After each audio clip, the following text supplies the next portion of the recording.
G'day, Will from Bluff and Kangaroo Road Physio. So this is one of the Ask the Physio videos we're doing. So the one we're going to talk about now is postural issues and particularly facet joints being compressed and overloaded. So this is a model of a spine. These joints here, you have them from your pelvis up to the base of your skull. They're called facet joints. And essentially they're small and relatively fragile, and what they don't like is being in a compressed position for too long, or any sort of impact task like running or lifting or anything loading them. If they're already in a compressed position, they're going to get inflamed and sore essentially. So typically if someone comes in with neck pain or lower back pain, the first thing I'm going to have a look at is their posture, so sitting and standing posture.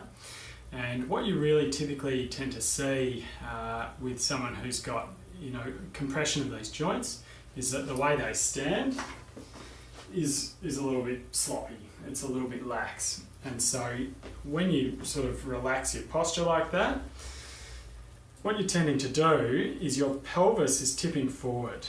And I might get you to just zoom in here for a second. So what you can see, when you tip your pelvis forward that way, you're actually compressing those little joints in your lower back. That also is leading to your posture changing higher up your back. And so when you sort of slump through your shoulders and let your head sag forward, which is a classic one for sitting at a computer, the same thing happens. These joints get loaded up into a position they're unhappy to stay in for too long.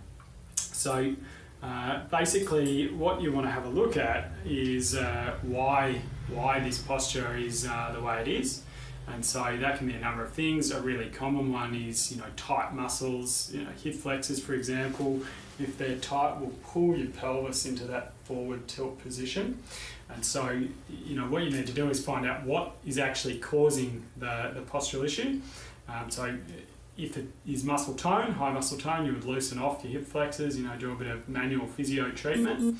And then, the next step is to try and see what someone's postural control is like. So for example, are they able to actually tilt their pelvis forward and back voluntarily, or do they actually really struggle with that? And what you see with people who've had back pain for a long time is they really don't even know what you're talking about when you say sort of tilt your pelvis forward and back. So after your manual physio treatment, so massage, joint mobilization, muscle release techniques, then what you need to work on is postural control. And so Pilates is essentially is the best way forward for that. And whether or not that's group Pilates on the equipment or a home program of Pilates style exercises, is up to every individual what they need and what they want to do. But so loosening up muscles, loosening up the joints themselves in your back, showing you how to stretch them when they are tight, and then actually learning to control your posture a little bit better is really important. The other thing though is making sure that your workstation is well set up. So for example, if you sit at a desk and your computer monitor is too low or your chair is too low, that's going to encourage you to sit or stand in the wrong posture.